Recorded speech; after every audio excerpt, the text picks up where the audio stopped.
Auzubillahiminashaitanirrajim. Bismillahirrahmanirrahim. Assalamu alaikum students. How are you all? Hope you all will be well and good.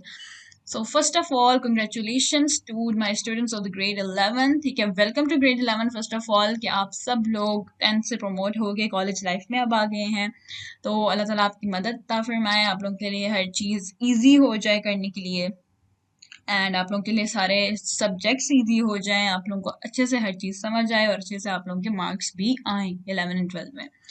सो आज का जो हमारा topic है हम लोग स्टार्ट करने लगे हैं चैप्टर 7 से. ठीक है, ग्रेड 11 के चैप्टर 7 एंड चैप्टर 8 हम अपनी पूरी इन वीडियोस में अपकमिंग वीडियोस में डिस्कस करेंगे ताकि वो आप लोगों के लिए इजी हो. ठीक है, डेली बेसिस पे इंशाल्लाह हमारी video one day after the one day आती रहेंगी. ठीक है, वन डे के गैप से आती रहेंगी.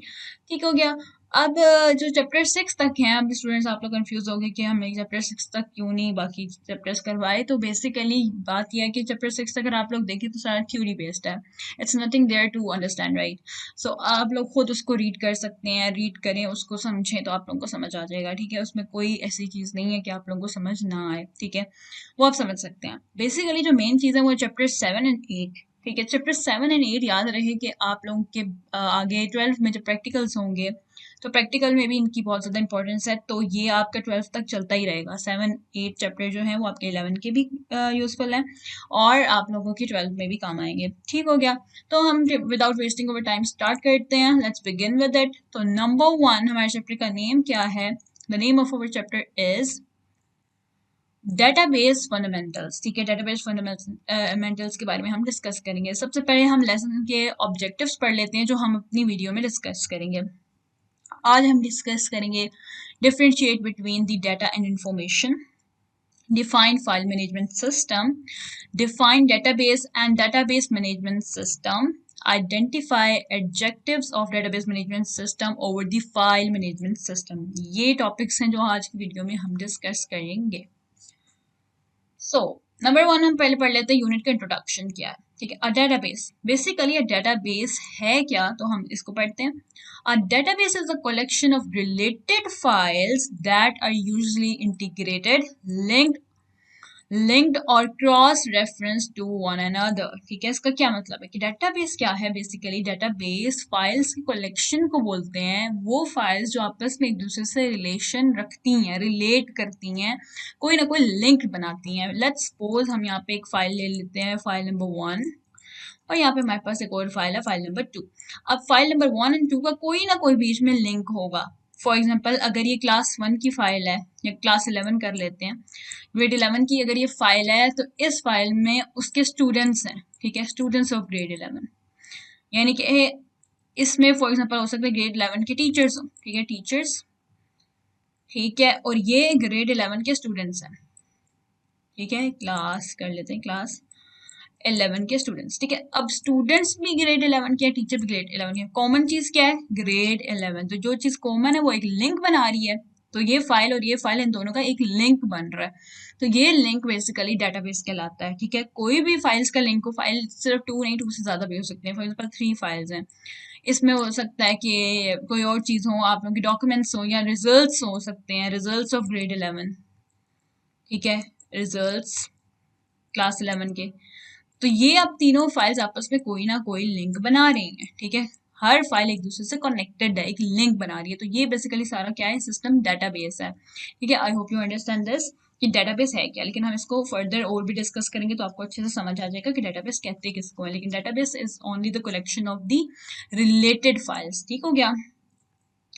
This unit is dedicated to database and database management system, जो हम इस वीडियो में डिस्कस करेंगे. Database and database management system, 2 चीजें होती हैं. एक होता है डेटाबेस जो हमने पढ़ा कि इसको कहते हैं एक लिंक को, एंड डेटाबेस मैनेजमेंट सिस्टम क्या होता है वो हम इस आज की वीडियो में डिस्कस करते हैं.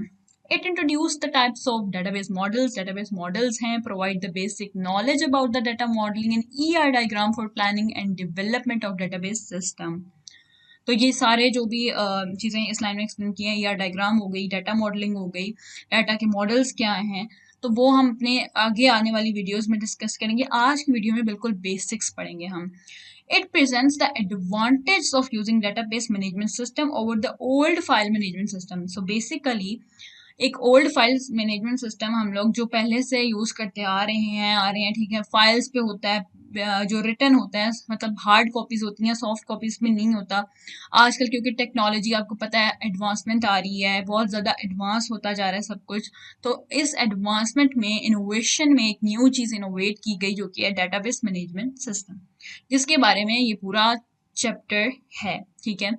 तो ओल्ड फाइल मैनेजमेंट सिस्टम पे डेटाबेस मैनेजमेंट सिस्टम ज़्यादा प्रायोरिटी रखता है, उसके एडवांटेज ज़्यादा होते हैं, तो वो एडवांटेजेस हम आज की वीडियो में डिस्कस करेंगे। It describes the responsibilities of database administrator for the performance, integrity and security of the database. तो ये हम नेक्स्ट आने वाली वीडियोस में डिस्कस करेंगे। ये सारे हाईलाइटेड पार्ट्स जो हैं इस वीडियो में डिस्कस होंगे। आगे चलते हैं। So number 1, introduction to the database, ठीक है, इंट्रोडक्शन टू द डेटाबेस। तो बेसिकली डेटाबेस सबसे पहले हम पढ़ते हैं कि वो है क्या। Databases and database systems have become an essential part of everyday life in the modern society. ऐसा ही है, आजकल की सोसाइटी में database and database management system बहुत ज़्यादा वाइटल रोल प्ले कर रहा है।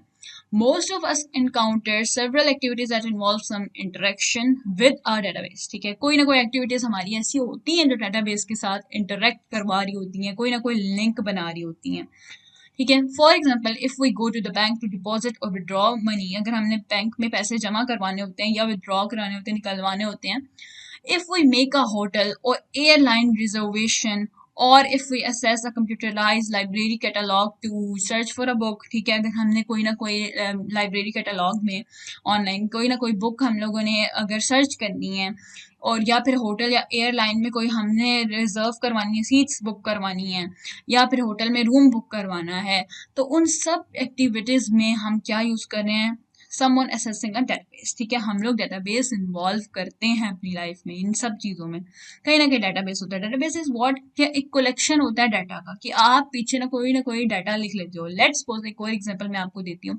आप किसी मार्केट में जाते हो, जब वहाँ पे आप लोगों की रिसीप्ट बनती है, बिल बनते हैं, मॉल्स में अक्सर होता है कि मॉल्स में आपने कोई चीज़ बाय की है, ठीक है, आप बारकोड रीडर से जब वो रीड करते हैं बारकोड को, तो आप लोगों की कोई ना कोई वो बन जाती है, मतलब कि पे बन जाती है, उसके पैसे आ जाते होते हैं, ठीक है। अब वो पैसे क्या होते हैं, कंप्यूटर में उसको नोट कर लिया जाता है, ठीक है, कंप्यूटर में रिकॉर्ड कर लिया जाता है, ठीक है। अब वो जो रिकॉर्ड्स बनते हैं वो किसके थ्रू होते हैं, वो डाटाबेस ही तो होता है ना। रिकॉर्ड्स जो बनते हैं वो डाटाबेस कहलाते हैं, ओके। सो बेसिकली डेटाबेस क्या है, कलेक्शन ऑफ डाटा है, रिकॉर्ड्स होते हैं जो रख लिए जाते हैं पीछे। अगर आप किसी होटल में जाते हो, होटल में जाके आप अपना रूम बुक करते हो, तो आपके पीछे एक रिकॉर्ड लिख लिया जाता है कि इस बंदे ने ये वाला room, for example room number 102 उसने बुक कर लिया है, ये इस बंदे का, यानी कोई भी बंदा हो गया, ठीक है, ये बंदा ए है, ठीक है, ए का रूम है 102, ठीक है। तो वो रिकॉर्ड बन गया, क्या बन गया, डेटाबेस बन गया, ठीक है। आगे आ जाता है, even purchasing items from a supermarket nowadays in many cases involve N automatic update of the database that keeps the inventory of the supermarket items। ऐसा ही है, इन्वेंट्री उन्होंने रखनी होती है सुपरमार्केट की। फॉर एग्जांपल आप कुछ भी ले लें, जैसे कि हमने बिस्किट्स की बात कर ली, तो कितने बिस्किट्स आज के दिन में सेल आउट हो गए हैं, ठीक है, कितने, for example 20 biscuit sell out हो गए हैं, ठीक है। तो ये सारे रिकॉर्ड्स लिख लिए जाते हैं, रिकॉर्ड्स बना लिए जाते हैं कि आज हमारी मार्केट से इतनी सेल हो गई है बिस्किट्स की, ठीक है। तो ये इन्वेंट्रीज, डिफरेंट इन्वेंट्री रखी जाती है, तो ये सारा डेटाबेस होता है, ठीक है, डेटाबेस बनाया जाता है, रिकॉर्ड्स बनाए जाते हैं। आई होप यहाँ तक आपको थोड़ा बहुत क्लियर हो गया होगा कि डेटाबेस होता क्या है, ओके। आगे चलते हैं। आगे आ जाता है डाटा एंड इंफॉर्मेशन का डिफरेंस क्या है, ठीक है। So first of all data refers to the fact and figures in raw form, ठीक है। रॉ यानी रैंडम, एक रॉ फॉर्म में लिखा जाता है डाटा, वेट ओके, ठीक है। रॉ डाटा का मतलब होता है जो वो डाटा जो डिसऑर्गेनाइज होता है, ऑर्गेनाइज नहीं होता, नॉट इन ऑर्गेनाइज्ड फॉर्म, ठीक है। Data is the raw material given as input to the computer for processing. वो एक ऐसा मटेरियल होता है जो कंप्यूटर को एज एन इनपुट दिया जाता है, okay. For example the item code, ठीक है, जो बारकोड्स होते हैं, जैसे कि आपने कोई बारकोड रीडर लिया, ठीक है, बारकोड रीडर आपको पता है किस तरह दिखता है, आप लोगों ने पढ़ा होगा पहले की क्लासेस में, ठीक है। तो उसके थ्रू आपके बारकोड रीड किए जाते हैं। तो वो जो इनपुट दी जाती है वो एक रॉ मटेरियल होता है, एक रॉ इनपुट दी जाती है, फिर कंप्यूटर उसको अपने वे में प्रोसेस करता है और वो सारा क्या हो रहा होता है, वो डाटा प्रोसेस हो रहा होता है। ठीक है, फिर डिस्क्रिप्शन आपने कोई दे दी, क्वांटिटी एंड प्राइस बता दी of items purchased in the store are data. तो ये सारी चीजें डाटा है। ठीक है, when this data is entered into the computer are processed it prints the bill which is the output of computer also called information. अब जो bill आएगा, बिल बन जाता है, रिसीप्ट बन जाती है, बिल बन जाता है, तो उसको क्या कहते हैं, इन्फॉर्मेशन। यानी वो एक रॉ नहीं रही, वो एक ऑर्गेनाइज्ड फॉर्म में आ चुकी है, तो वो एक इन्फॉर्मेशन हो गई है। यानी पहले क्या था, सिंपल बारकोड। अब बारकोड क्या है, अब बारकोड नंबर है। ठीक है, बारकोड नंबर है किसी भी आइटम का। लेट्स सपोज बिस्किट की बात कर लेते हैं, बिस्किट ज्यादा चल रहे हैं आजकल, तो बिस्किट की बात कर लेते हैं। ठीक है, बिस्किट, ठीक है, sorry for this Ravish. Okay, biscuit. अब बिस्किट्स का क्या है, बिस्किट का फॉर एग्जाम्पल कोई भी बारकोड हम लोगों ने ले लिया है, राइट। अब जो बिस्किट का बारकोड नंबर है वो एक अपनी कोई वैल्यू नहीं रखता, ठीक है, उसकी जीरो वैल्यू है। यानी क्या करें हम उसका, जब तक वो किसी चीज में इनपुट होके प्रोसेस होके कुछ बन नहीं जाता, कोई उसकी हमें मतलब कोई फायदा नहीं हो रहा, कोई यूज में नहीं आ रहा वो, तो हमारे लिए वो चीज डाटा रहेगी, यानी एक ऑर्गेनाइज्ड फॉर्म नहीं रहेगी। ठीक है, एक डिसऑर्गेनाइज्ड फॉर्म रहेगी। ठीक है, लेकिन जब उस डाटा को हम कहीं ना कहीं यूज कर लेंगे, जैसे कि हमने उसके वो बिल बना लिया, ठीक है, बिल बना लिया और हमें पता चला ये वाला बिस्किट, इस बारकोड नंबर का बिस्किट सेल आउट हो गया है, किसी ने ले लिया, तो वो इन्फॉर्मेशन बन गई है। अब एक डिस्क्रिप्शन है, लेट्स सपोज मैंने अपनी इस वीडियो की, जो वीडियो आप लोग देख रहे हैं, इसमें एक डिस्क्रिप्शन लिखी है। अब वो डिस्क्रिप्शन अगर खाली एक जगह पे पड़ी हुई है तो वो एक वैल्यू नहीं रखती। ठीक है, अभी वो डिस्क्रिप्शन वैल्यू नहीं रखेगी अगर वीडियो ही नहीं होगी। अगर मैं आपको सिर्फ डिस्क्रिप्शन में आप लोगों को दे दूं, ये डिस्क्रिप्शन है, मैं अपनी वीडियो में ये पढ़ा रही हूँ, अब वो चीज आपके लिए एक इम्पोर्टेंस नहीं रखती, वो एक डाटा बन गई है, यानी उसकी कोई इतनी इम्पोर्टेंस नहीं है जब तक उसका किसी और के साथ रिलेशन ना हो, जब तक मैं वीडियो अपलोड ना करूं। मैंने वीडियो अपलोड की, ठीक है, ये वीडियो है मेरी, ठीक है, अब मैंने वीडियो अपलोड नहीं की, मैंने सिर्फ डिस्क्रिप्शन आपको कम्युनिटी पोस्ट में लगा के मैंने डिस्क्रिप्शन लिख दी है कि इस वीडियो में ये पढ़ाऊंगी। अब आप लोगों के लिए वो चीज इंपॉर्टेंस रखती है? Of course not. यानी आप लोग कहोगे कि क्या हम इसका क्या करें, आपने क्यों कम्युनिटी पोस्ट में ये डिस्क्रिप्शन लिखी है, हम डिस्क्रिप्शन का क्या करें? तो वो उस टाइम क्या है, उस टाइम तक डाटा है। लेकिन जब मैंने वीडियो अपलोड कर दी और नीचे मैंने डिस्क्रिप्शन लिख दी, तो फिर क्या है, फिर उसका एक रिलेशन है वीडियो के साथ। तो वो क्या है, वो इन्फॉर्मेशन है। किसकी इन्फॉर्मेशन, अबाउट द वीडियो, कि इस वीडियो में क्या पढ़ाया जा रहा है उसकी इन्फॉर्मेशन है। अब समझ आए डिस्क्रिप्शन का क्या इसमें काम है। यानी आप लोग कहोगे डिस्क्रिप्शन तो सही होती है, वो कैसे डिसऑर्गेनाइज है, तो डिस्क्रिप्शन खाली अगर होगी तो वो डिसऑर्गेनाइज ही होगी जब तक वो किसी और के साथ एक रिलेशन न रखे। आगे आ जाते हैं quantity and price of items purchase in the store. ठीक है, अब कोई भी क्वांटिटी है, कितना मतलब कितनी जो इन्वेंट्री है बिकी है और कितने प्राइस में बिकी है, ये सारा डाटा है। ठीक है, लेट्स सपोज एक बिस्किट की हम बात करें, तो बिस्किट को लेके चलते हैं कि बिस्किट हमारे 20 सेल आउट हो गए, 20 बिस्किट सेल आउट हो गए, परचेज कर लिए लोगों ने, ठीक है, हमारे स्टोर से। तो वो क्या है, एक डाटा है, यानी हम क्या करें, लोगों ने स्टोर कर लिए। अब जब तक उस डाटा को, वैसे तो हमें पता चल गया ये चीज हो गई, अब जहां तक जब तक हम इसकी रिपोर्ट्स नहीं बनाएंगे, इसके रिकॉर्ड्स नहीं लिखेंगे, कहीं पे इसको नोट नहीं करेंगे, तब तक ये डाटा ही रहेगा। इन्फॉर्मेशन कब बनेगी, जब हम कहीं पे नोट करके लिख रहे हैं कि हाँ जी ये वाली जो चीज है वो इतने में बिक चुकी है, तो ये इन्फॉर्मेशन बन गई। ठीक हो गया,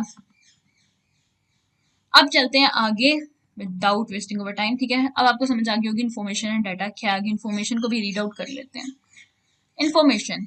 Information is a processed and organized form of the data. When data is processed by the computer and it is properly arranged होता है and organized, it is converted into the information. ये data को ही उठाते होते हैं, उसको process किया जाता है। जब कंप्यूटर उसको प्रोसेस करता है तो वो अरेंज फॉर्म में हो जाता है, ऑर्गेनाइज हो जाता है, और वो क्या बन जाता है, इंफॉर्मेशन बन जाता है। It is also called the output of the computer and is the meaningful form of the data. ठीक है, डाटा की एक मीनिंगफुल फॉर्म, यानी उसका कोई ना कोई मतलब बन जाता है, तो वो इन्फॉर्मेशन बन जाती है, और इसको हम क्या कहते हैं, आउटपुट भी कहते हैं। जैसे कि हम डाटा को इनपुट कह रहे थे यहाँ पे हमने बात की थी एज एन इनपुट। ठीक है, तो ये एक इनपुट है और ये क्या है, ये आउटपुट है। For example the names of the students के नाम हो गए, उनके मार्क्स हो गए, in all the subject is data, ठीक है, वो सिंपल डाटा है। व्हेन उसको प्रोसेस किया जाता है by the computer, the result sheet and report cards produced is information. Simple names of student कुछ मायने नहीं रखते, उनके मार्क्स कोई मायने नहीं रखते जब तक एक प्रॉपर रिजल्ट कार्ड ना बना लिया जाए या उनके रिपोर्ट कार्ड्स ना बन दिए जाए, तो तब तक वो इन्फॉर्मेशन नहीं बनता। जब ये बन गए तो अब वो क्या बन गया, अब वो इन्फॉर्मेशन बन गया। आगे चलते हैं। ऑल राइट, तो आगे का जो हमारा टॉपिक है वो क्या है, कन्वेंशनल फाइल मैनेजमेंट सिस्टम। अब आप लोगों को पता होना चाहिए conventional file information system management system sorry क्या है, ठीक है। A conventional file management system is a collection of programs used for managing data stored in the various files, ठीक है, different files हैं। Let's suppose यहाँ पे फाइल बना लेते हैं, sorry, okay, number 1 file, number 2 file, number 3 file. अब ये फाइल्स क्या है, ये हार्ड कॉपीज हैं, ये कंप्यूटर की फाइल्स की बात नहीं हो रही है, ये हार्ड कॉपीज की बात हो रही है, ठीक हो गया। हार्ड कॉपीज की बात हुई है। ये हार्ड कॉपीज क्या मतलब, जहाँ पे लिखा जाता है, जैसे कि आपकी बुक है, ठीक है, बुक जो है उसमें लिखी हुई है चीजें, ठीक है, पेंसिल से लिखी हुई है, पेन से लिखी हुई है, ठीक है, ये हार्ड कॉपीज है, सॉफ्ट कॉपीज नहीं है। तो उनके जाहिर सी बात है, आपको पता है बहुत सारे डिसएडवांटेज होते हैं। जैसे आपने नोटबुक्स बनाई, फॉर एग्जाम्पल आपकी कंप्यूटर की एक नोटबुक बनाई है, ये एक नोटबुक है, फिर ये दूसरी नोटबुक स्टार्ट हो गई, एक नोटबुक खत्म हो गई, अब दूसरी स्टार्ट कर दी है, ठीक है, अब तीसरी स्टार्ट कर दी है, वो भी खत्म हो गई, तीसरी नोट्स बनाने से शुरू करी, अब 3 बुक कॉपीज हो गई है नोटबुक्स, ठीक है, 3 नोटबुक्स हो गई हैं कंप्यूटर की। अब आपको याद ही नहीं है कि फर्स्ट बुक में मैंने कौन से चैप्टर का लिखा था, सेकंड बुक में कौन सा चैप्टर था, थर्ड में, और कितना मैंने कौन सा नोट कर लिया था। फॉर एग्जाम्पल चैप्टर नंबर 5 का ऐसे एग्जाम्पल ले लें, ठीक है, चैप्टर नंबर 5 के कौन कौन से टॉपिक्स मैंने नोट कर लिए थे। अब आप एक एक को पेपर को खोलोगे, चेक करोगे, वो बार बार फिर उसमें चेक करोगे, इसमें नहीं है, मतलब हो सकता है मैंने सेकंड वाली नोटबुक में लिखा हो, फिर उसमें आप प्रोसेस करोगे, चेक करोगे, पेपर इधर उधर करके चेक करोगे मैंने वो टॉपिक नोट किया भी है कि नहीं, पता चलेगा कि मैंने किया ही नहीं है, फिर उसके लिए आप एक और नोटबुक लेके आओगे। तो ये सारा क्या है, ये बहुत ज़्यादा मिसअंडरस्टैंडिंग्स हो जाती हैं यहाँ पे, और यहाँ पे इनकन्सिस्टेंसी बहुत ज़्यादा हो जाती है कि आपका डाटा जो है, जो भी आपने नोट किए, आपने अपने नोट्स बनाए, टॉपिक्स बनाए, वो सारे इनकॉन्सिस्टेंट फॉर्म में जा रहे होते हैं। यानी कि वो एक कॉन्सिस्टेंट फॉर्म नहीं होती, कभी आप चैप्टर 1 का लिख रहे हो, कभी आप चैप्टर 7 का लिख रहे हो, कभी 5 का लिख रहे हो, तो कभी 6 का लिख रहे हो, यानी सारा डाटा आगे पीछे दाएं बाएं हो रहा होता है, एक सीक्वेंस नहीं बन रही होती है। तो ये सारा जो है ये इश्यूज आ रहे होते हैं इसमें फाइल मैनेजमेंट सिस्टम में। तो ये फाइल्स है ना, तो फाइल्स मैनेजमेंट सिस्टम में इसी तरह के इश्यूज आ रहे होते हैं। तो वही बात हो रही है कि यहाँ पे ये कलेक्शन होता है programs used for managing data stored in various files. Various का मतलब होता है डिफरेंट, तो डिफरेंट फाइल्स में जो डाटा स्टोर होता है उसको मैनेज किया जाता है फाइल्स की फॉर्म में, तो उनको क्या कहते हैं, कन्वेंशनल फाइल मैनेजमेंट सिस्टम वो वाला होता है, ठीक है। Each program within a file management system is developed independently and it defines and manages its own data। ऐसा ही है, यानी कोई भी फाइल मैनेजमेंट सिस्टम है वो इंडिपेंडेंट होता है। यानी कि अगर एक फाइल है, ठीक है, अब एक फाइल में उसका अपना कोई यहाँ कोई डाटा होगा, उसका दूसरी से कोई रिलेशन नहीं होता है, वो किसी दूसरी फाइल से रिलेट नहीं कर रही होती है। ये फाइल नंबर 1 है, 2 है, इसका एक इंडिपेंडेंट अपना डाटा। फॉर एग्जाम्पल इस डाटा में सिर्फ आपने चैप्टर 1 लिखा है, ठीक है, और इसमें आपने चैप्टर 2 लिखा है सिर्फ, ठीक है, तो इसका और इसका रिलेशन आपस में नहीं होगा, ये इंडिपेंडेंटली अपने आप को रिप्रेजेंट कर रहा होता है अलग वे में, ठीक है, मैनेज इट्स ओन डाटा, अपना मैनेज डाटा कर रहा होता है, उस डिफाइन भी अपना करता है। In file management system records in one file are not related to the records in another file, यानी एक में जो है वो दूसरे में नहीं होता, तो ये आपस में कोई रिलेशन नहीं रख रहे होते। This approach leads to many problems which include data duplication in the different files. ऐसा ही है, ठीक है, इसमें कौन कौन सी प्रॉब्लम आ सकती हैं। नंबर 1 प्रॉब्लम है डाटा डुप्लीकेशन बहुत ज्यादा होती है, डिसएडवांटेज अब बताए जा रहे हैं, ठीक है।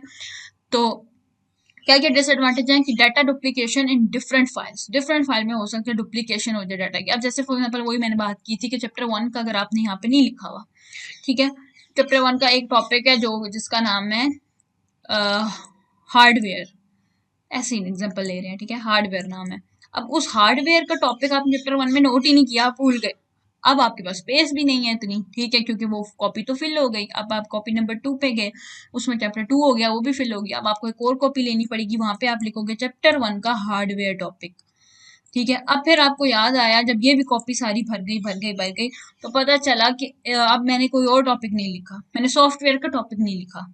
तो ये सारा क्या है, ये या तो डाटा इनकंसिस्टेंसी इसको बोलते हैं, ठीक है, डाटा इनकंसिस्टेंसी यानी कंसिस्टेंट वे से डाटा को लिखा नहीं गया, एक सीक्वेंस में नहीं गया। अब कोई टॉपिक उसका नंबर 1 कॉपी में लिखा हुआ है, कोई टॉपिक जो है वो लिखा हुआ है नंबर 3 वाली नोटबुक में। तो ये सारा डाटा इनकंसिस्टेंसी को करता है। और डाटा डुप्लीकेशन क्या होता है, लेट्स सपोज आपको याद आया कि मैंने नंबर 1 में लिख लिया था, कॉपी नंबर 1 में हार्डवेयर का टॉपिक नोट हुआ था, मैंने देखा नहीं और मैंने कॉपी नंबर 3 ली और उसमें भी लिख दिया, तो ये डुप्लीकेट हो गया डाटा, यहाँ पे भी डाटा पड़ा हुआ है, यहाँ पे भी डाटा पड़ा हुआ है, ठीक है। नॉट शेयरिंग ऑफ डाटा, आप शेयर नहीं कर सकते, ऐसा ही है, आप शेयर कर सकते हो, किसी को दोगे, फॉर एग्जाम्पल आपको कोई कहता है यार अपनी नोटबुक दे दो, मैंने काम नोट करना है, आप दोगे उसको, वो उसके पास ही जाएगी, आपके पास रही ही नहीं, उसकी कॉपी आपके पास नहीं रही, ये नहीं आप इसको शेयर कर ही नहीं सकते ना। शेयर करोगे सबसे पहले वो नोट करेगा, पत्नी वो कितने दिन लेगा, फिर अगले दिन वो बच्चा छुट्टी कर लेता है, यानी इस तरह तरह के मसले होते हैं इस चीज में। Then lack of flexibility in organising and querying the data, यानी कोई ना कोई क्यूरी होती है, फॉर एग्जाम्पल यही बात हम लोग कर रहे थे, फॉर एग्जाम्पल ये हार्डवेयर का टॉपिक हमने नहीं लिखा, हमने लिखना है तो हमें कोई और चीज़ लेनी पड़ेगी, अब फ्लेक्सिबिलिटी रही नहीं है, ठीक है, फ्लेक्सिबल डाटा नहीं है, कोई इधर पड़ा हुआ है तो कोई दूसरी कॉपी में है, कोई तीसरी कॉपी में, कोई चौथी कॉपी में है, तो डिफरेंट कॉपीज में जा रहा है, फिर क्यूरीज नहीं आप लोगों की फिल हो सकती। तो ये तरह तरह के मसले इसमें आते होते हैं। तो ये सारे डिसएडवांटेज है, तो अगर पेपर में आए डिसएडवांटेज लिखो तो क्या क्या है, number 1 data duplication in different files, number 2 data inconsistency, number 3 not sharing of data, आप शेयर नहीं कर सकते डाटा को, and lack of flexibility in organising querying the data is number 4 disadvantage. Is it clear till here? I hope ये clear हो गया। नहीं हुआ, कोई चीज़ यहाँ पे समझ नहीं आई तो मुझे कमेंट सेक्शन में अभी के अभी लिखें और मैं आपको एक्सप्लेन कर दूंगी। आगे जाती है एग्जाम्पल पे चलते हैं। ओके, अब आगे सेम उसने उसी तरह की एग्जांपल दी है जैसे मैंने आपको ये फाइल्स की कॉपीज नोटबुक्स के हिसाब से बताई थी, वो इसी तरह से बता रहा है। तो ओके ठीक है, अभी वही चीज एक्सप्लेन कर रहा है कि फॉर एग्जांपल अ कंपनी में स्टोर अ सेल्समैन नेम, एक सेल्समैन है, ठीक है, मतलब एक कंपनी ने एक सेल्समैन को हायर किया हुआ है, अब उसका नेम, उसका एड्रेस, उसका टेलीफोन नंबर, ठीक है, उसका telephone number and commission rate जो है वो एक फाइल में स्टोर किया जाता है, एक फाइल जिसका नाम है अकाउंट्स डिपार्टमेंट। अकाउंट्स डिपार्टमेंट वालों की एक फाइल है, वहां पे उसका name, address, telephone number, commission rate store हुआ है, and the same information may be stored in another file जिसका नाम है सेल्स डिपार्टमेंट। एक सेल्स डिपार्टमेंट की फाइल है और एक अकाउंटेंट डिपार्टमेंट की फाइल है, दोनों फाइल्स में अलग अलग स्टोर कर दिया हुआ है इसका name, address, telephone number and commission rate, ठीक है। अब वो कहता है the accounts department for example may change the commission rate of salesman but the sales department wait, ठीक है, for example may change the commission rate, ठीक है, कमीशन रेट जो थी यहाँ पे उसने चेंज कर दी, किसमें, जब क्या है, हाँ किसमें चेंज कर दी उसने, अकाउंट्स वाले में, ठीक है, अकाउंट्स वाले में उसने चेंज कर दी कमीशन रेट, ठीक है, सेलमैन का। अब जो सेल्स डिपार्टमेंट वाली फाइल है वो may fail to update its file, ठीक है, अब उनको पता ही नहीं, बताया ही नहीं गया कि यहाँ पे वो चेंज करना है, या फिर उन्होंने किया ही नहीं चेंज और वो फेल हो गया अपडेट करने में, भूल गए या कुछ हो गया। तो अब क्या हुआ, अकाउंट्स वाली फाइल में उसका कमीशन रेट कुछ और लिखा हुआ है, फॉर एग्जांपल उसका कमीशन जो है उसको 20% ऑफ जो है मिल रहा है, अपनी पूरी कंपनी का 20% कमीशन रेट उसको था कि उसको मिलेगा हर ईयर, ठीक है। जबकि जो सेल्स डिपार्टमेंट है उस फाइल में उस चीज को चेंज नहीं किया गया। This will produce report calculated with out of date figures, यानी आउट ऑफ डेट फिगर्स अब इसमें आ गए हैं, सेल्स डिपार्टमेंट में वो चीज अपडेट नहीं हुई तो ये आउट ऑफ डेट हो गई है। तो इसमें एक और क्या डिसएडवांटेज आ रहा है कि the inconsistency in files occurred due to the duplication of same data in the files, ठीक है। अब ये क्या, ये इनकॉन्सिस्टेंसी हो गई है ना, यहाँ पे इनकॉन्सिस्टेंट डाटा हो गया, कैसे कि एक में अपडेट हो गया था दूसरी में अपडेट ही नहीं हुआ, ठीक है। तो ये इसकी वजह से क्या होगा, ये डुप्लीकेशन ऑफ सेम फाइल्स, जब डुप्लीकेशन होती है सेम फाइल्स की तो उसकी वजह से इनकॉन्सिस्टेंस हो जाती है। डुप्लीकेशन किस वे में कि एक अकाउंट की फाइल, एक सेल्स डिपार्टमेंट की, अब दो फाइल है, दोनों में चेंज करना है, एक में हो गया दूसरी में हुआ ही नहीं है, तो इस तरह इनकॉन्सिस्टेंट हो गया data. This is the main problem faced in the conventional file management system, ठीक है। ये एग्जांपल थी, आप लोग कोई एग्जांपल दे सकते हैं, जिस तरह मैंने नोटबुक वाली दी थी आप नोटबुक वाली दे दें, या जो भी आप लोगों के माइंड में आती हैं, अपनी क्रिएटिविटी से आप लोगों ने, क्रिटिकल थिंकिंग से आप लोगों ने सोचना है और वो वाली एग्जांपल डाल देनी है, ठीक है, इट्स अप टू यू। वैसे ही पेपर में क्वेश्चन कम आता है, लेकिन आजकल क्योंकि आप लोगों के एग्जाम्स जो है कॉन्सेप्चुअल बेस्ड हैं, तो इसकी वजह से ये पेपर में आ सकता होता है कि एग्जाम्पल भी दें और बताएं कि कन्वेंशनल फाइल मैनेजमेंट सिस्टम क्या है। आई होप यहाँ तक आपको समझ आ गया कि कन्वेंशनल फाइल मैनेजमेंट सिस्टम होता क्या है, ठीक है, और इसके डिसएडवांटेज कितने ज्यादा है, ठीक है। अब चलते हैं आगे। अब आगे हमारे पास आ जाता है database approach to the manage files. Database approach to manage files. अब फाइल्स को मैनेज करने के लिए डेटाबेस अप्रोच का आना कितना इम्पोर्टेंट था और क्या हुआ इसके आने से, ये सारा कुछ। In order to solve the problems, in order to solve the problems of conventional file management system for managing data, the concept of database approach was introduced, ठीक है। अब बहुत सारी जो प्रॉब्लम हमने पीछे पढ़ी हैं, ठीक है, उन प्रॉब्लम्स के अकर होने की वजह से हमारे पास एक न्यू कॉन्सेप्ट मार्केट में आया जो कि है database approach. A database is a collection of related files। ऐसा ही है जो हम पीछे पढ़ चुके हैं, जो related files एक दूसरे से relate करती हैं, उनके डाटा की collection को हम database कहते हैं। For example, consider the names, telephone numbers, addresses of the people you know। जो आपको पता है आप उनके name, telephone number, addresses को consider ही कर लें। You may have recorded this data in the indexed address book or you stored it on your computer's hard disk using software such as Microsoft Access or Excel। ठीक है, क्या बोल रहा है कि हो सकता है ये जो डाटा आपके पास है, नेम, टेलीफोन नंबर, एड्रेसेस, ये आपने रिकॉर्ड किए किसी इंडेक्स बुक में, ठीक है, या फिर आपने इसको स्टोर किया इन द कंप्यूटर में, ठीक है, कंप्यूटर की हार्ड ड्राइव में। फॉर एग्जाम्पल आपने MS एक्सेल खोला, सबको पता है MS एक्सेल क्या है, ठीक है, MS एक्सेल खोलो, ज्यादातर वही यूज होता है, लेकिन अब जो हम यूज करेंगे वो एक्सेस है, ठीक है। एक्सेस भी हम पढ़ेंगे, पहले मैं एक्सेल की बेसिक बात करती हूँ। तो MS एक्सेल एक सॉफ्टवेयर है, ठीक है, माइक्रोसॉफ्ट का, ठीक है। उस सॉफ्टवेयर में आपने अपना ये रिकॉर्ड्स जो हैं वो स्टोर किए, ठीक है, सारा डाटा स्टोर किया, उसका नेम, टेलीफोन नंबर, एड्रेस को स्टोर किया। This is a collection of data having implicit meaning and hence is a database, ठीक है।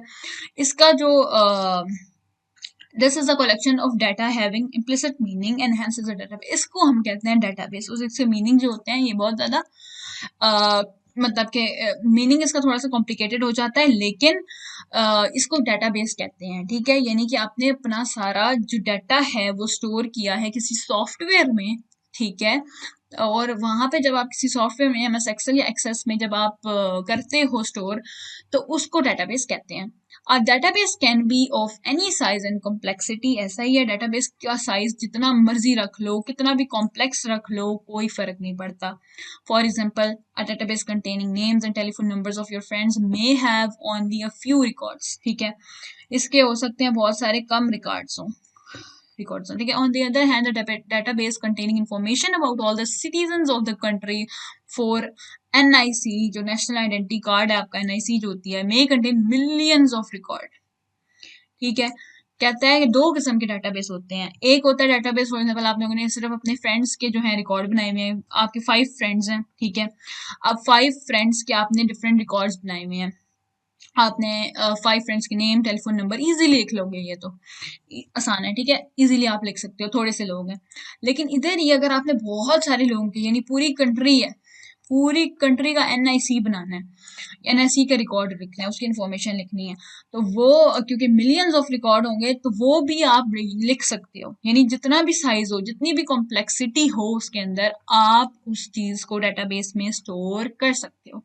ये डेटाबेस का एडवांटेज कि आप जितना भी डाटा हो, मिलियंस ऑफ रिकॉर्ड हो, मिलियंस ऑफ इंफॉर्मेशन हो, आप उसमें स्टोर कर सकते हो। A database may be created or maintained manually or it can be computerized, ठीक है। यानी ये कंप्यूटराइज्ड भी हो सकता है, कंप्यूटर भी कर सकते हैं। मैनुअली होता है कि आप खुद 1 by 1 एक एक चीज को लिखो, जैसे कि एक्सेल में ना आप एक एक चीज को खुद लिख रहे होते हो, जैसे फॉर एग्जाम्पल एक का नंबर लिख दिया, एक का डेट लिख दिया, कुछ भी लिख दिया। और कुछ ना फॉर्मूलाज भी होते हैं एक्सेल में, कुछ फॉर्मूलाज आप यूज करते हो जो कंप्यूटराइज्ड हो जाते होते हैं। जैसे फॉर एग्जाम्पल आपने कोई चीज ऐड करनी है, तो उसमें क्या होता है, एक शीट में ना कोई चीज अगर आपने ऐड करनी है, अगर आपने एक फॉर्मूला होता है, ठीक है, डिफरेंट फॉर्मूलाज होते हैं, आप यूज करो कि हर जो भी मैं नंबर लिखूँ ना उसके अंदर 10 ऐड हो जाए, +10 हो जाए, तो वो एक फॉर्मूला आप दोगे, तो आप जो भी नंबर लिखोगे ना, यहाँ पे 144 लिखा, तो वो खुद ही उसमें 10 ऐड कर देगा और 155 हो जाएगा, ठीक है, ऑटोमेटिकली। तो इस तरह कंप्यूटराइज्ड फॉर्म में भी हो सकता है, मैनुअली भी आप लिख सकते हो अगर चाहो तो। ठीक हो गया, ये एक छोटी सी एग्जांपल थी, इस तरह की बहुत सारी चीजें आप कर सकते हो। The library card catalog is an example of manually created and maintained database। यानी जो लाइब्रेरी कार्ड होता है कैटलॉग, वो मैनुअली क्रिएटेड होता है, वो उसका आपको वन बाय वन हर चीज करनी पड़ेगी। ठीक है, एक एक चीज आपको अलग से खुद लिखनी पड़ेगी। A computerized database is created and maintained by the database management system। अब जो कंप्यूटराइज डेटाबेस होता है वो एक डेटाबेस मैनेजमेंट सिस्टम के थ्रू बनाया जाता है। For example, library management system, stock control system, examination control system, etcetera.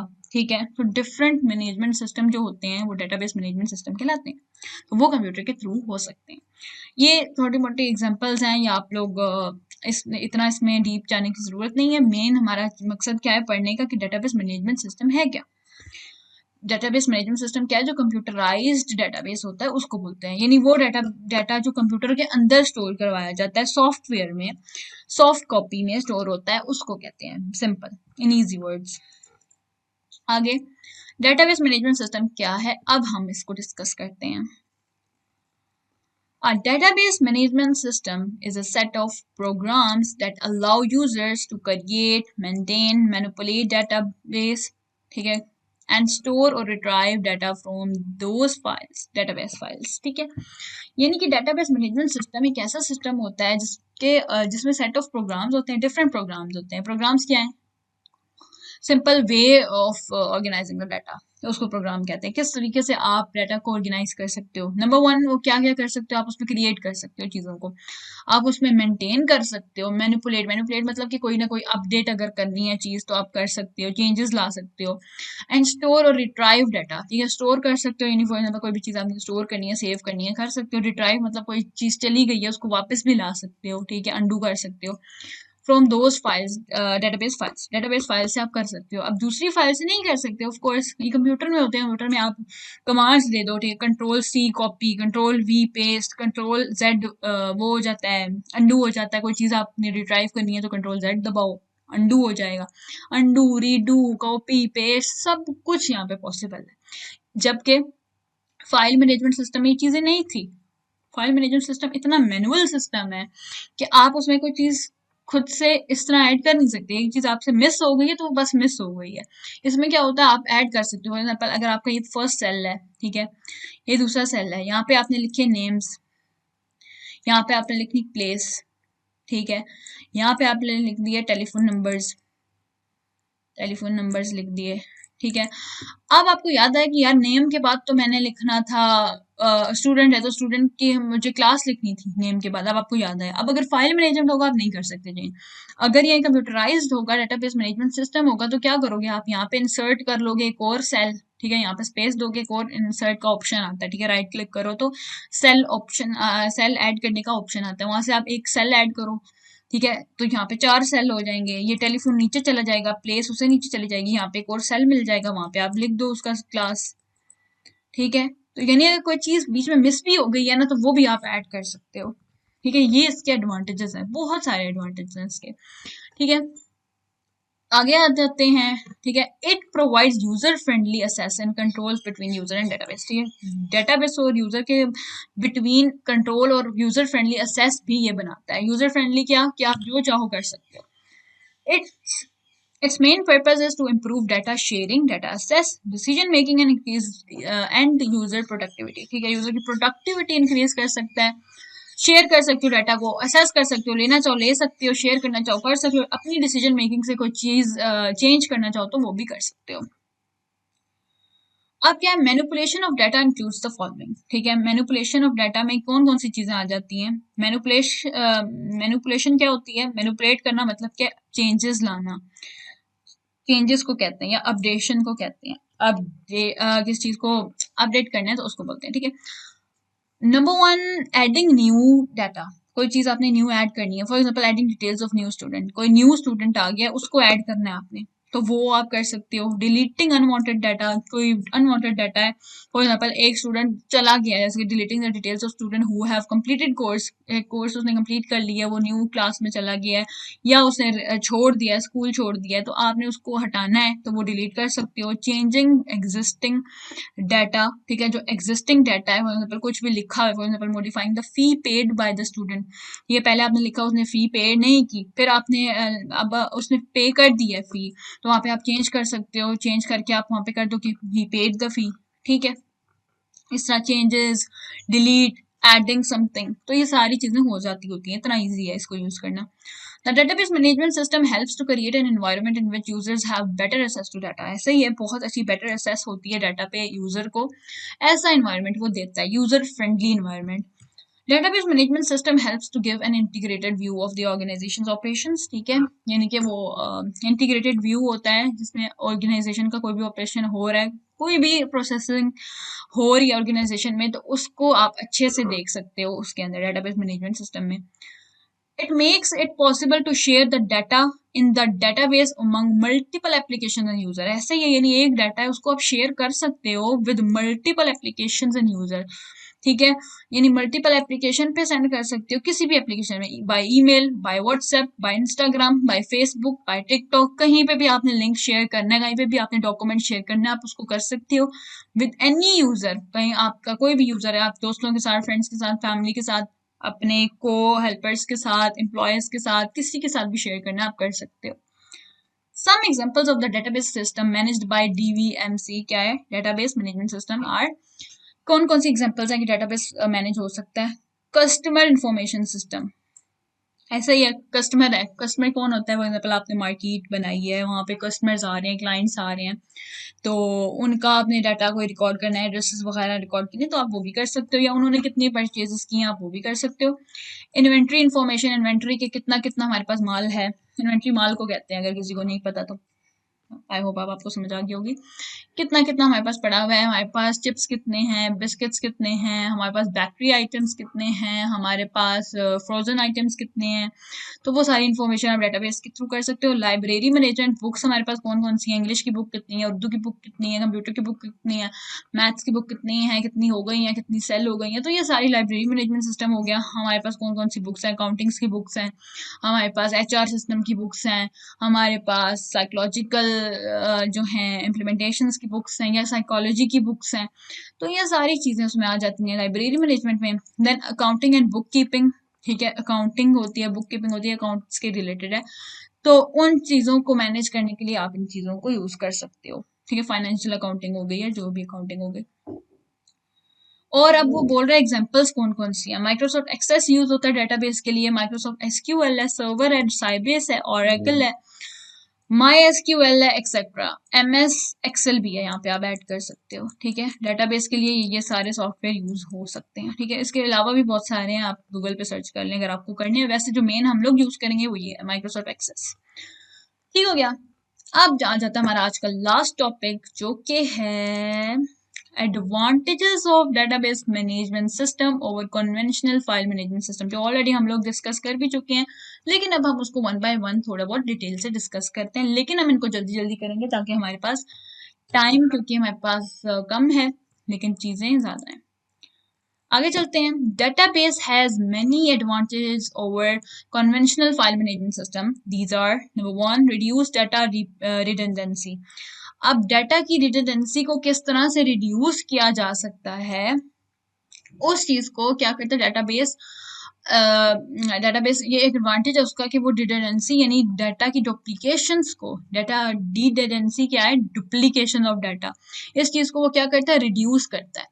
Data redundancy is a duplication of data in many different files in management system. ऐसा ही है, मैं वही आपको बता रही हूँ, डुप्लीकेशन जो होती है डाटा की उसको वो रिड्यूस कर सकता है इन डिफरेंट फाइल्स, ठीक है।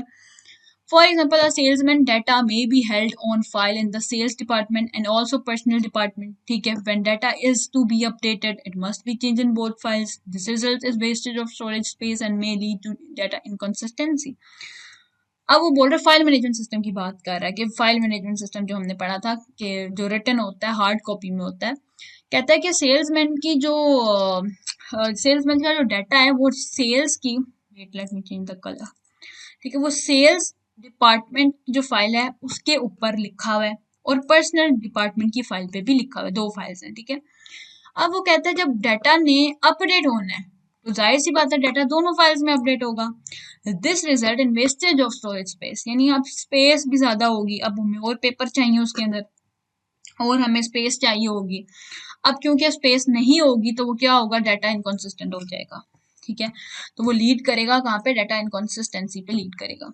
अब यही प्रॉब्लम जब डेटाबेस मैनेजमेंट सिस्टम में हो तो क्या होगा, this problem is not faced in database management system. ऐसा ही है, डेटाबेस मैनेजमेंट सिस्टम में ऐसी कोई प्रॉब्लम आती ही नहीं है, because all the data belongs to the entire organization is centralized in common pool of the data accessible by all the programs। यानी कि इसमें एक ऐसा फोल्डर होता है, एक ऐसा फोल्डर होता है जो आप शीट बना लेते हो, अब वो शीट कॉमन हो जाती है, कॉमन पूल बन जाता है डाटा का और वो हर प्रोग्राम एसेस कर सकता है। यानी आप एसेस दे देते हो ना, वो आपकी मर्जी होती है। फॉर एग्जाम्पल आपने एक शीट बनाई है, गूगल शीट्स पे बहुत ज्यादा होता है, गूगल शीट्स अगर आप बनाओ ना तो वो आप शेयर जब करते हो ना, आप वहाँ पे लोगों की ईमेल्स दे देते होते हो कि इसको भी शेयर हो, ये भी असेस कर सके, ये भी असेस कर सके, अब सारे उसको देख सकते हैं। फिर आप उसके बाद भी आपके पास ऑप्शन होते हैं कि आपने ऑप्शन देना है कि वो सिर्फ व्यू कर सकें, सिर्फ देख सकें या उसको एडिट भी कर सकें।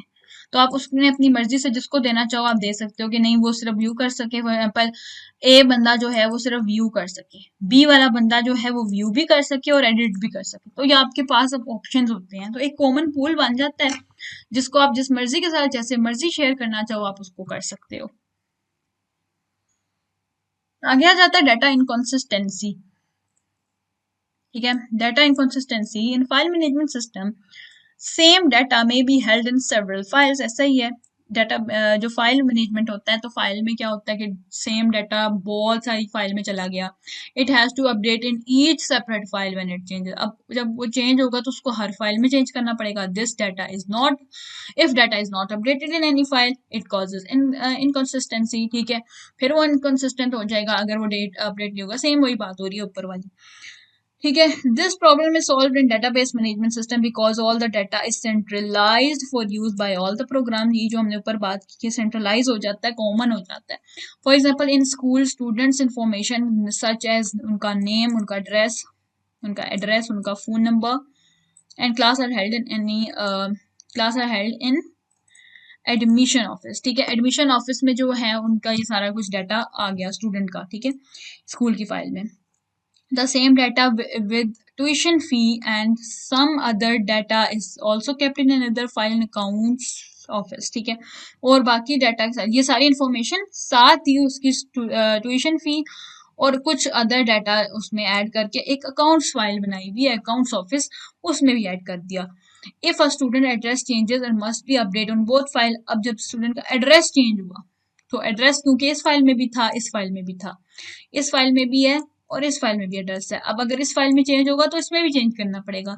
इन case it is updated in only one file, अगर एक फाइल में अपडेट होगा तो the other file will have out of date data. तो अगर फॉर एग्जांपल वन वाली फाइल में हो गया, एडमिशन ऑफिस वाली फाइल में अपडेट हो गया, अकाउंट्स ऑफिस वाली फाइल में अपडेट नहीं हुआ, तो अकाउंट्स ऑफिस वाली फाइल को क्या कह देंगे, आउट ऑफ डेट डाटा है उसके पास। This will lead to the inconsistency. आगे आ जाते हैं, ये बिल्कुल बेसिक चीजें बताई हुई, आपने सिर्फ इसको समझना है। अगर पेपर में आ जाता है ना कि क्या एडवांटेज है over the conventional file management system, तो आपने वन वन पॉइंट उठाना है, अपनी वर्डिंग में अपनी एग्जांपल्स के साथ उसको एक्सप्लेन कर देना है। आगे आ जाता है नो प्रोग्राम डाटा डिपेंडेंसी, ठीक है। अब इसमें क्या होगा, आगे आ जाता है no program data dependency. In file management system, every computer program in each department has to specify exactly what data fields constitute a record. Any change to the format of the data field of the record, such as adding a new field or changing the length of the field, means that every program which uses that file has to be changed. For example, if new field place a birth of the student is to be added in the student data files in admission office and accounts office, then both the programs need to be changed. अब होता क्या है, यहाँ पे हम बात करते हैं कि बोल रहा है कि डेटाबेस मैनेजमेंट सिस्टम जो होता है वो नो प्रोग्राम डाटा डिपेंडेंसी पे काम करता है, यानी कि उसमें जो है डाटा डिपेंडेंट नहीं होता किसी प्रोग्राम पे, वो इंडिपेंडेंट ही होता है। क्या मतलब है इसका, लेट्स सपोज हम लोगों ने एक फाइल ही बना ली है, हम यहाँ पे एग्जांपल यहाँ पर मैंने अपना ये खोल लिया, ठीक है। यहाँ पे एग्जांपल लेते हैं। लेट्स सपोज मेरे पास एक फाइल है, ठीक है, थोड़ी सी बड़ी सी फाइल बना लेते हैं। ये मेरे पास एक फाइल है। अब यहाँ पे मैंने जो स्टूडेंट के नेम्स लिखे हैं, स्टूडेंट्स का जो नेम लिखा है, ठीक है, ये एक कॉलम बना लिया मैंने इसका, जिसमें मेरे जो स्टूडेंट्स के नेम है उसके फॉर एग्जाम्पल मैंने कहा कि स्टूडेंट के नेम जो है वो 10 करेक्टर तक आ जाए, ठीक है, क्योंकि स्टूडेंट के नेम इतने हैं मेरे पास। जो स्टूडेंट्स हैं, फॉर एग्जाम्पल मेरे पास 20 स्टूडेंट है अपनी क्लास में, ग्रेड 11 के स्टूडेंट्स जो हैं वो 20 हैं। अब मेरे पास हर नाम जो है वो 10 करेक्टर मैक्सिमम है और उससे नीचे हैं, तो मैंने इतनी स्पेस दी कि यहाँ पे 10 करेक्टर आ जाए, 1 2 3 4 5 6 7 8 9 10, यानी 10 करेक्टर तक आ जाए, उससे ज़्यादा मैंने स्पेस नहीं दी। अब क्या होगा कि सारे करेक्टर तो आ जाएंगे, 20 के 20 स्टूडेंट्स तो आ जाएंगे यहाँ पे। अब कोई स्टूडेंट न्यू कमर है, ठीक है, न्यू स्टूडेंट आया है। अब न्यू स्टूडेंट ऐड करना है, उसका नाम जो है उसका 15 से भी ऊपर जा रहा है, 15 कैरेक्टर से भी मैक्स ऊपर जा रहा है। अब क्या होगा, यहाँ मेरे पास तो सिर्फ 10 की जगह है, तो यहाँ पे दोबारा अब क्या मैं इस लाइन को अरेज करूँ, यहाँ पे मैं थोड़ी और स्पेस बनाऊँ, फिर आगे जो मैंने यहाँ पे फॉर एग्जांपल उनकी टेलीफोन नंबर्स लिखे हुए हैं उनमें प्रॉब्लम आ जाएगी, ठीक है। तो इस तरह के जो प्रॉब्लम्स क्रिएट हो सकते हैं प्रोग्राम, यानी ये क्या है, ये प्रोग्राम इन डिपेंडेंसी हो रही है यहाँ पे, यानी पूरा जो प्रोग्राम बनाया हुआ है, जो फाइल बनाई हुई है, उस फाइल में एक चीज़ जो है वो डिपेंडेंट हो रही है, यानी एक चीज़ दूसरे पे डिपेंड कर रही है ना, कि नेम जो है वो टेलीफोन नंबर पे डिपेंड कर रहा है। ये चीज़ डाटाबेस में नहीं होती है। डाटाबेस में क्या होता है, फॉर एग्जाम्पल यहाँ पे अगर आप देते हो ना, लेट्स सपोज मैं यहाँ पे आपको ओपन करके यहाँ पे देखें। अब यहाँ पे फॉर एग्जाम्पल मैंने यहाँ पे लिखा है STD नेम, ठीक है। अब यहाँ पे मैंने लिखा है, अब यहाँ पे कैरेक्टर जो है वो बहुत कम है। फॉर एग्जाम्पल यहाँ पे मैंने कोई नेम लिखा है, जैसे कि मैं यहाँ से उठा लेती हूँ पेज लेआउट उठा। अब देखें तो यहाँ पे अगर देखा जाए तो बिल्कुल इतना सा सेल है, जबकि वो सेल से बाहर जा रहा है। अब सेल से बाहर जा रहा है, अगर ये पेपर पे होती चीज़ तो मैं इसको बड़ा नहीं कर सकती। यहाँ पे मैं डबल क्लिक करूंगी तो वो देखिए उसका साइज बड़ा हो गया, यानी वो साइज में आ गया, ठीक है। अब इसी तरह अब मैंने इतना साइज लिया, अब मुझे इससे भी बड़ा कोई चीज़ लिखनी है। फॉर एग्जाम्पल मैं लिखती हूँ पेज लेआउट फॉर्मूलाज डाटा, कुछ भी बड़ा सा लिखती हूँ। अब यहाँ पे देखें स्पेस सिर्फ इतनी है, जबकि मेरा उससे भी बाहर जा रहा है। यहाँ पे डबल क्लिक करूंगी तो वो उतना हो गया। इस तरह जो है आप फील्ड, ये फील्ड्स है ना 1 2 3, ये सारी फील्ड्स हैं, सेल्स हैं, फील्ड्स हैं, ठीक है। इनके साइज अगर कम है तो इस चीज़ में डाटा बेस मैनेजमेंट सिस्टम में आप इसको ज़्यादा भी कर सकते हो। तो वही चीज़ वो यहाँ पे एक्सप्लेन कर रहा है कि इसमें क्या होता है कि every computer program in file management system, every computer program in each department has to specify exactly what data fields constitute a record, ठीक है। डाटा की फील्ड कितनी है और उसमें कितना रिकॉर्ड आ सकता है। Any change to the format of the data field of the record, कोई भी चेंज अब उसमें लाना है तो क्या होगा, सच एडिंग अ न्यू फील्ड, अगर हमने न्यू फील्ड ऐड करनी है, इसकी भी बात कर लेते हैं कि फॉर एग्जाम्पल यहाँ पे मुझे एक और न्यू फील्ड ऐड करनी थी, यानी इस पेज लेआउट के बाद और इससे पहले मुझे एक फील्ड चाहिए। यहाँ पे क्लिक करूंगी, यहाँ पे राइट क्लिक किया, यहाँ पे इंसर्ट का ऑप्शन आ रहा है, इंसर्ट हो गया, यहाँ पे इंसर्ट हो गया, ठीक है। इस तरह जिस पे आप क्लिक करते हो उससे ऊपर इंसर्ट हो जाता है। यहाँ पे क्लिक करूंगी, इसके ऊपर मुझे करना है तो इंसर्ट करूंगी। अब वो पूछ रहा है कि शिफ्ट सेल डाउन या शिफ्ट सेल अप, तो मुझे किधर चाहिए, अप चाहिए, सॉरी किधर डाउन, या फिर इसके राइट चाहिए, तो डाउन का करते हैं। डाउन किया तो अब देखिए उसके नीचे आ गया, ठीक हो गया। तो इस तरह से आप सेल को ऐड कर सकते हो। ऐड करना, तो ये फील्ड्स है ना, तो फील्ड को ऐड कर सकते हो। फील्ड का साइज भी हमने चेंज करना सीख लिया है, ठीक हो गया। आगे लेंथ ऑफ द फील्ड आप चेंज कर सकते हो, means that every program which uses that file has to be change, जितने भी प्रोग्राम है उनको चेंज करना पड़ेगा। फॉर एग्जांपल ये तो मेरा एक फाइल थी, ये पूरी एक फाइल है। अब मैंने यहाँ पे एक और शीट ऐड की है, ठीक है, ये एक और फाइल है। अब यहाँ पे और यहाँ का डाटा बिल्कुल सेम है, ठीक है, सेम रखना है, यही डाटा मुझे यहाँ पे रखना है, ठीक है। यहाँ पे भी मैंने यही डाटा रखना है। तो क्या होगा, अब यहाँ पे भी मैं चेंजेस, फॉर एग्जांपल यहाँ पे मैंने ऐड किया कोई चीज़, मैंने टेलीफोन नंबर ऐड किया, टेलीफोन नंबर, ठीक है, तो यहाँ पे भी मुझे ऐड करना पड़ेगा। तो यहाँ पे मैं इजीली यहाँ से कॉपी पेस्ट कर सकती हूँ, यहाँ से Ctrl+C मैंने किया और यहाँ पे मैंने जाके पेस्ट कर दिया। तो इस तरह से हम ऐड कर सकते हैं, करना चाहें तो, ठीक है। फाइल मैनेजमेंट सिस्टम में हम नहीं कर सकते, ठीक हो गया।